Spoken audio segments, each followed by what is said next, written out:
So, welcome to Challenges Civil Service Academy. My name is Srivastav. I'll be teaching science and technology.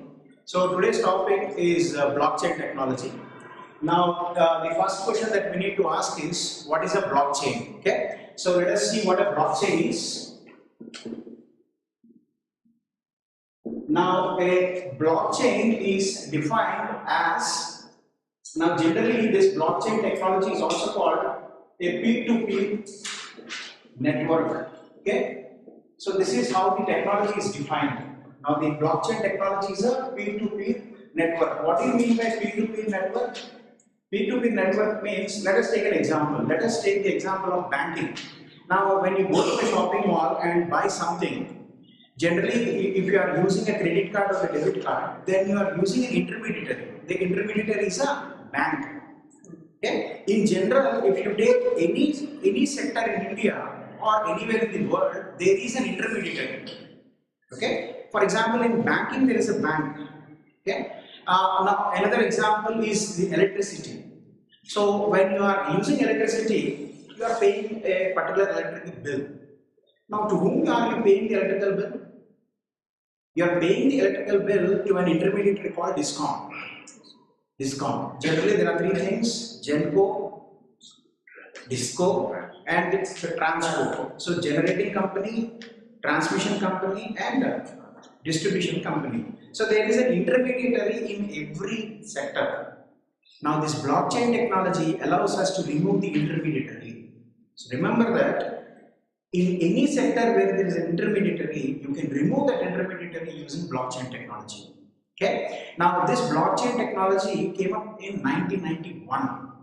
So it was first envisioned in 1991 by two researchers. The first one is called Stuart Haber and the other one is Scott Stornato.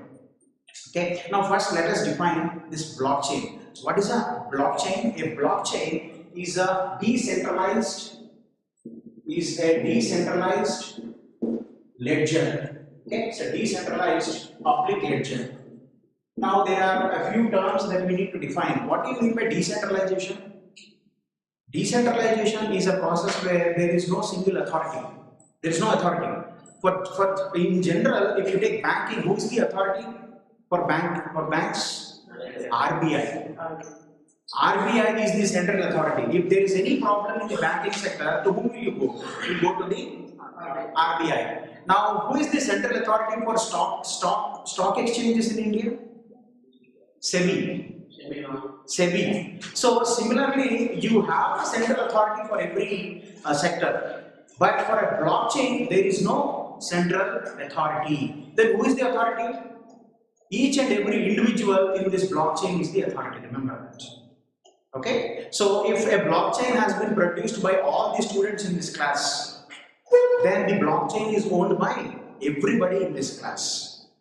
That is why it's called a decentralized public ledger. What do you mean by ledger? A ledger is nothing but an accounting book where you write everything. Okay. For example, if you have, for example, in this class, I can maintain a book, a stationary book, saying that we have got 5 pens, we have got 10 books, something. Okay. So that is called a ledger, an accounting book. So remember that blockchain is a decentralized public ledger. It's a decentralized public ledger. There is no central authority in blockchain. Okay. So there are two definitions for this blockchain technology. First one is what? It's a peer-to-peer network, and the second one is it's a decentralized public ledger. Now the information, where do you store the information? Information is stored in blocks. Okay, so information is generally stored in blocks.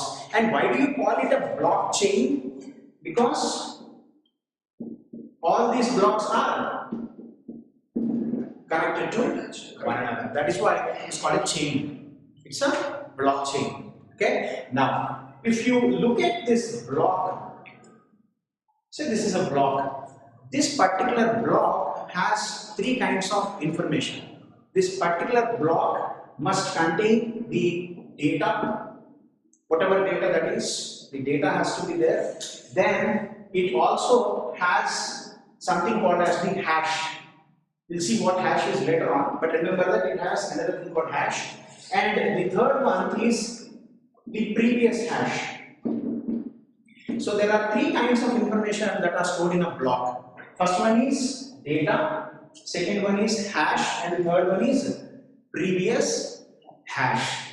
Okay, now what is a hash? And hash is an algorithm that you need to solve to add a block to the blockchain. Now remember that this is a very peculiar technology.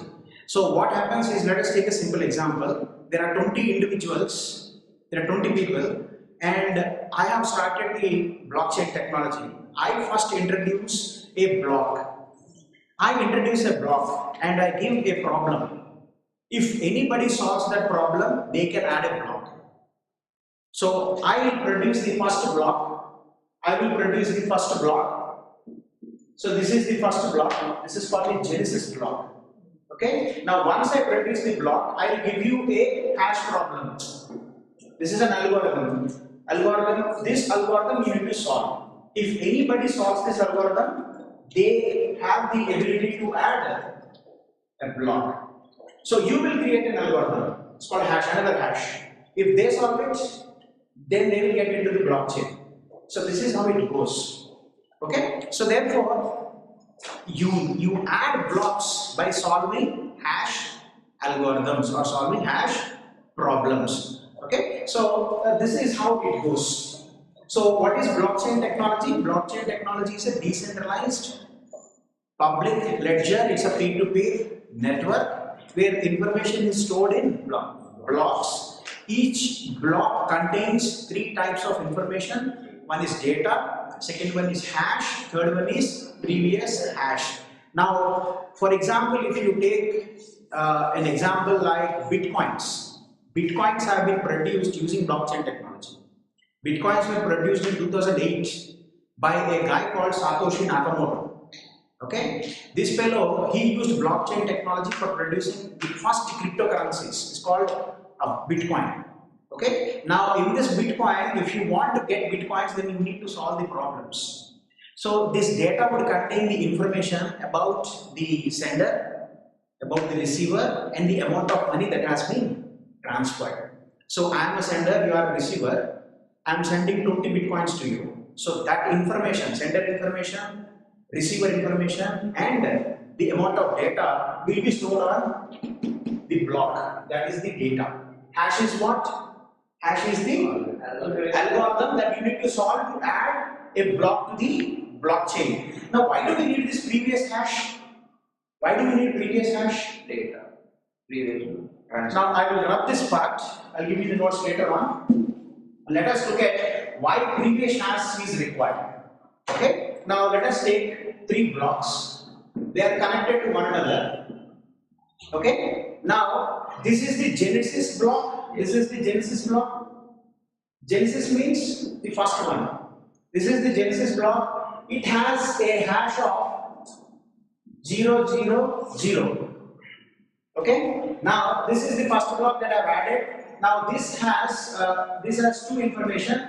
The first one is the hash 001 and the previous hash. So what is the previous hash? What is the previous hash? 000. Now what will this block contain? This block has a hash of 002. And what will be the previous hash? 001.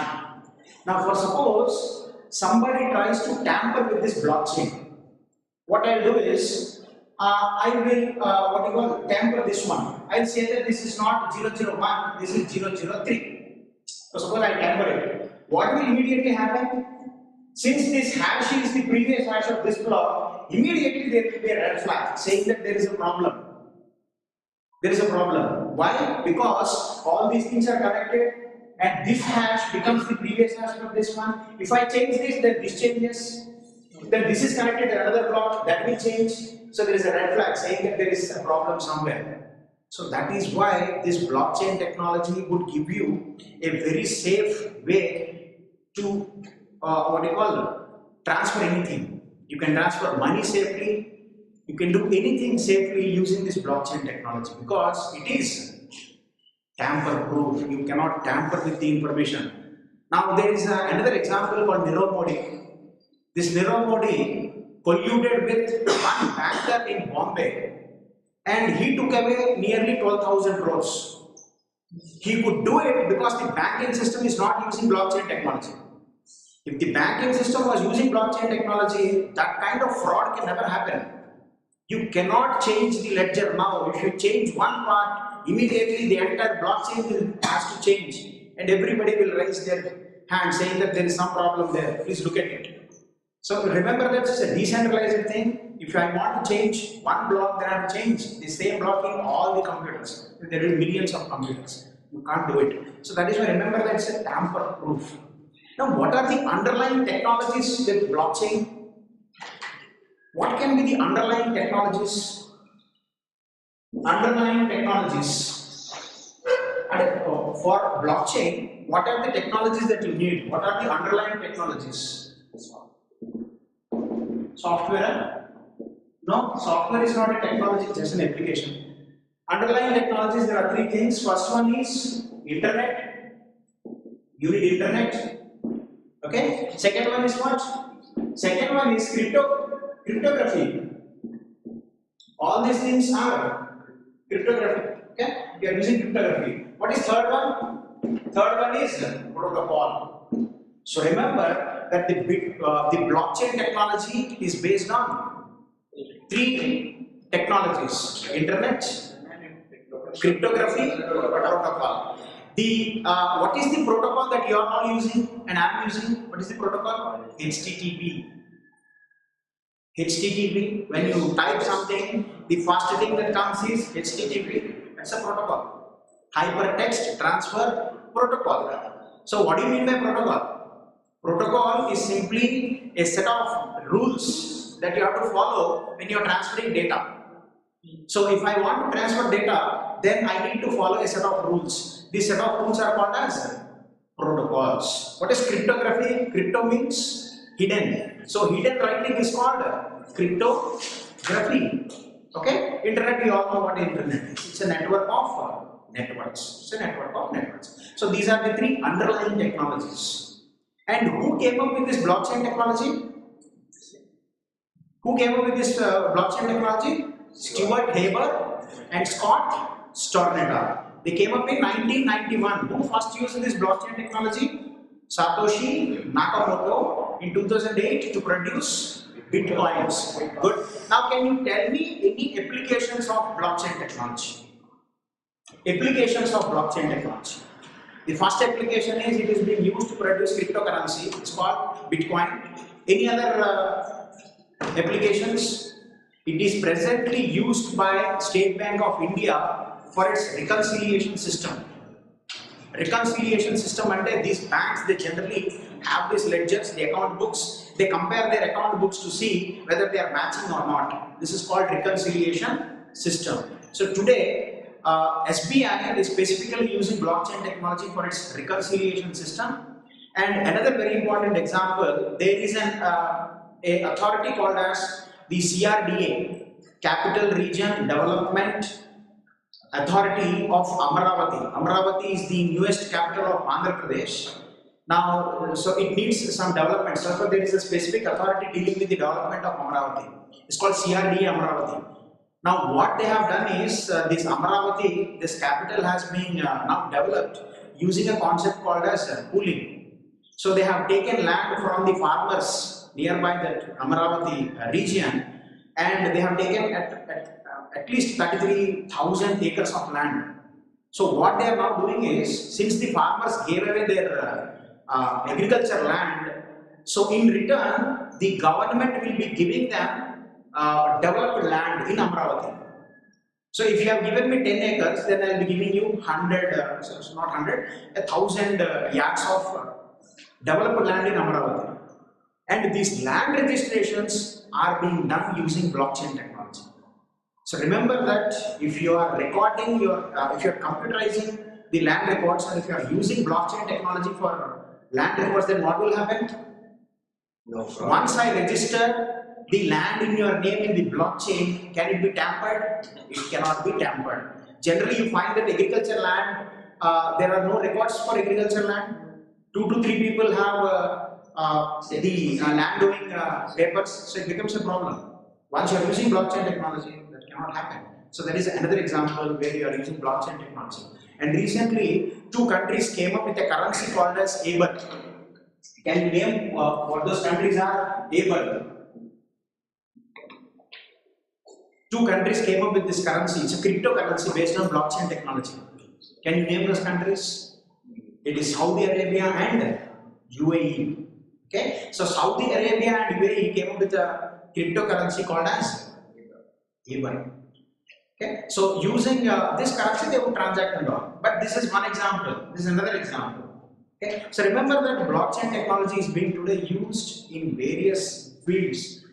The one thing that I want to mention is wherever there is an intermediary, there you can remove that intermediary using blockchain. In agriculture there are intermediaries, in energy there are intermediaries.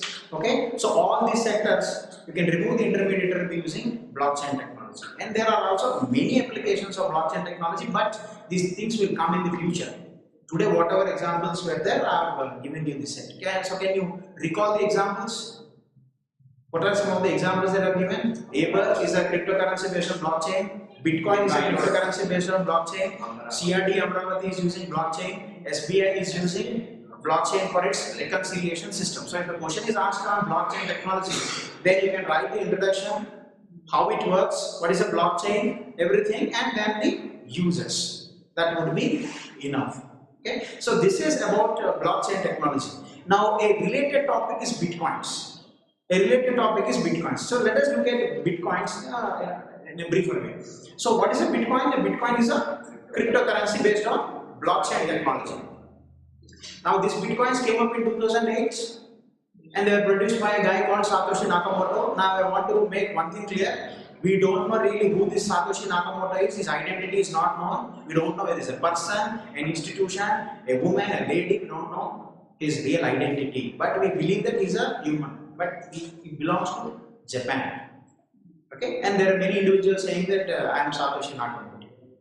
There many people have come out, but of course it's all fraud. Okay, so let us look at this bitcoins. Now, Bitcoin, what happens is, if you are using a Bitcoin, then you need something called as a wallet. It's called a purse, a Bitcoin purse. It's called wallet. Now, the Bitcoin purse has 2 keys. One is the private key, other one is the public key. Private key will be only with me and public key will be with all of you. So when we want to transact, what will happen? You will use the public key for transaction and I will use the private key for transaction. So that is called cryptography. So my transactions using blockchain are protected by cryptography. Okay, so that is one way. So the wallet is called a wallet, the purse is called a wallet, it's a public key, private key. And the people who produce these bitcoins, they are called miners. Miner and M-I-N-O-R, M-I-N-E-R, they are called miners. And the process of producing these bitcoins are called mining. And let me tell you this one example. Now, how do you produce bitcoins? You produce bitcoins by solving a problem. By solving a problem. Okay? This problem is called SHA 256. This is called, SHA stands for Secure Hash Algorithm.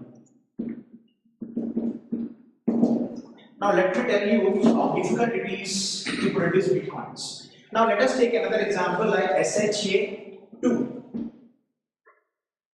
This algorithm has only 2 bits. So there are 2 combinations 00, 01, 10, 11. Now I have chosen one of them. Can you tell me which one I have chosen? Out of these 4, I have chosen one. Can you tell me which one I have chosen? You don't know. So what will you do? You will use a computer or you will take chances. So first you type 00. It's not there. 10. Then it will be there. So because I have chosen 10. So it's a simple way to solve the problem. It's not a big problem. But imagine. So this is 2 to the power of 2, that is 4. There are 4 combinations that you need to check to solve this problem. There are 4 combinations. What about this one? How many combinations are there? 2 to the power of 256. Imagine the number 2 to the power of 256. Now try to solve it. You can never solve it in your life. It will take 2 to 3 lifetimes for you to solve it. So therefore you need a computer with a lot of computational power to solve these problems. Okay? So you need a large computing power to solve these problems. Once you solve it, you get bitcoins in your account. So this is how the bitcoins work.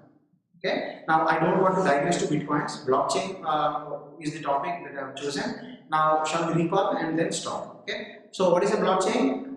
It's a decentralized public ledger. How does it work? It works by storing information in all the blocks. How do you add the block? You add the block by solving a problem. That's called hash algorithm. The block contains 3 types of information: data, hash, and previous hash. Okay, data contains all the information, the transaction and all. Hash is a problem. Previous hash is the hash of the previous block. Okay. Next, what are the uses? It is used for producing cryptocurrencies. It is used for reconciliation systems. It can be used in all the sectors where there is an intermediary. Okay, ABER, we have seen ABER and bitcoins also. Okay, so this concludes the concept of blockchain technology. Last point: who produced this blockchain technology? It was produced in 1991 by Stewart, Haber, and Scott Stornetta. Okay, thank you.